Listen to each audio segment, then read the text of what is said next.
Hello, and today we're going to be going to Morocco. I'm doing one Christmas roast a week, and this morning we're going to be doing roasted butternut. And the reason why I'm doing a roasted butternut is especially for people who don't eat meat, just to give them something else to watch and something to do. And we're going to do the butternut with a couscous, and I'm very excited to introduce Moroccan couscous to Portugal, although they haven't had it for a long time here, couscous. But I find that a lot of people here, when you mention couscous, they don't like it, and possibly because there's just no flavor in it. So I'm going to show you how to introduce and infuse flavor into couscous so that you can enjoy it as much as your rice or your pasta. Okay, so here's your couscous, and I've got some dried fruit. I've got apricots, and they're really wonderful.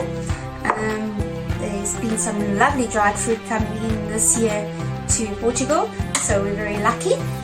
But you can add any other dried fruit that you enjoy. You can go with dates, you can go with figs, anything like that.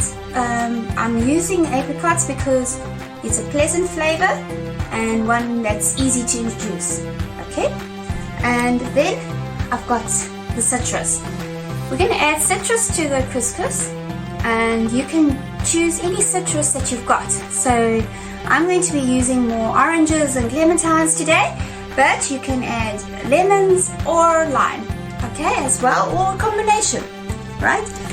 And of course we're going to be using chestnuts. Now chestnuts in Morocco, there's a problem with the forestry of the chestnut trees there. Because of the demand that's fluctuating and the market that's fluctuating, they're trying to protect the chestnut forestry there. So I thought it was very, very good to use chestnuts, especially since yesterday was St. Martin's Day in Portugal, which is a celebration of chestnuts. And so I'm going to show people that actually Moroccans use chestnuts in food. So we're going to roast them up and use them in our couscous. And there we go, we've got some pepper and some paprika, my favorite smoked paprika, and some salt and some olive oil and a jug. And that's it for now, and we'll get back to you just now when we start the process. And I'm going to begin with the oranges. What we're going to do is just slice them open, and then what I like to do is I like to just pierce the orange to make it easier to squeeze.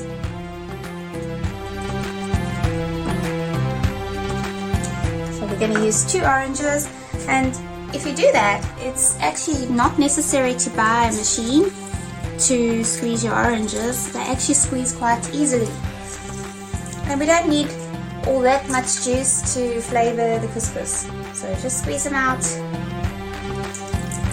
Got kids, get them to squeeze. Give them something to do in the kitchen.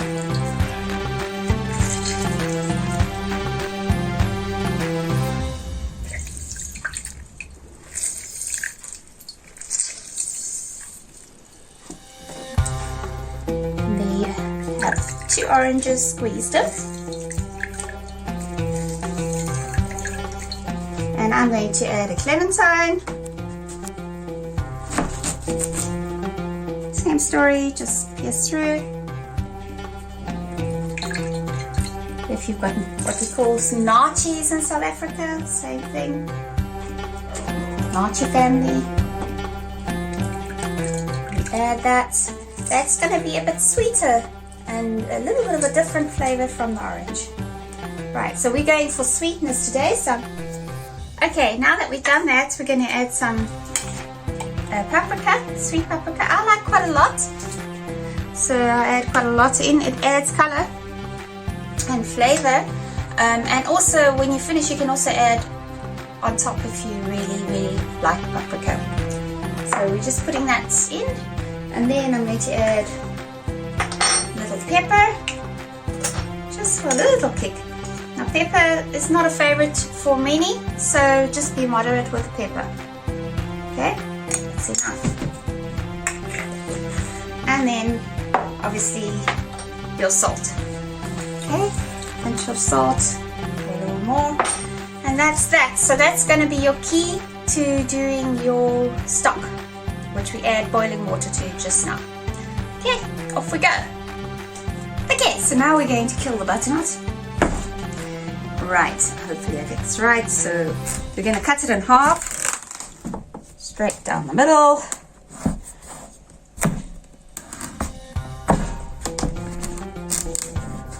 Trying to get it straight. Oh my God, come back here. Hopefully I don't cut my hand. Right, there you have it. And then we're going to take the seeds out. Right, here you go.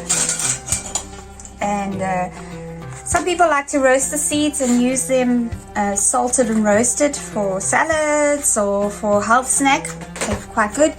What we're going to do is we're going to dry them out and plant them, so that next year we've got a nice crop. So we'll keep the seeds and then plant them here. So now that you have this, we're going to take some silver foil, quite a bit, because that is going to be your instrument to bake in, right?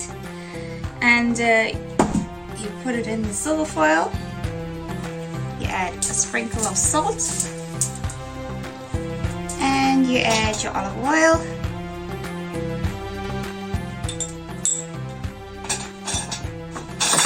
and then you wrap it. Simple as that. Make sure you seal all sides, because the steam is what cooks the butternut.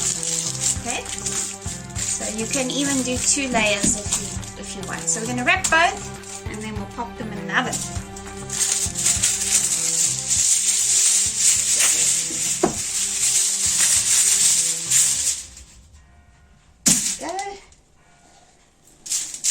Go 250, depending on your oven. Now this oven is a big boy, so it takes a while to heat up, so you put it as high as possible, or not, 280, 250 is fine, and then you can always reduce the heat once it gets to temperature. Okay, and we pop that in the middle. So we're back, and I've taken the butternut out the oven. It's nice and soft. You'll actually feel it's soft, so that's when it's ready. So once we've done that, if you've got any juices from the butternut as well, you can add into the stock. So we've made a stock here of those oranges and everything else. We can add vegetable stock, chicken stock, or a beef stock, or even a lamb stock, but lamb is very rich, remember, so you have to really be a big lamb lover for a lamb stock for couscous. Okay, so now what we're going to do is I'm going to take my couscous, put it into a container, then remember it's 1:2, it's the bread delivery, and you take this and you take your stock and you use 2 portions of stock for 1 of couscous. That's about right. And then you start mixing. And once it's all mixed up, you're going to cover with cling wrap, and you're going to leave it to sit and cook. And we'll get to you just now when it's cooked. See you now. Okay, so now that your couscous has been sitting a while, you will notice that it gets all fluffy. What you're going to do is unwrap the cling wrap, and you're going to loosen it up like this.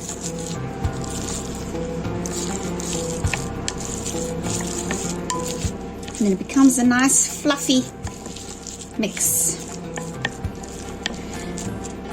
And then we're going to add butternut and feta cheese, for those who like feta cheese, and of course your wonderful dried fruit.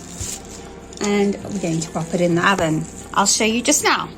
Okay, so there you have it. We have the butternut and the dried fruit, the apricots, and the cheese, feta cheese on top. We're going to pop this in the oven quickly. We have roasted the chestnuts already, so those will go on afterwards. Okay, so it's out of the oven and it's nicely roasted, but the cheese is not gone black. So once plated, this is what it looks like. Isn't that yummy? So there you have it. You mix everything together and off you go.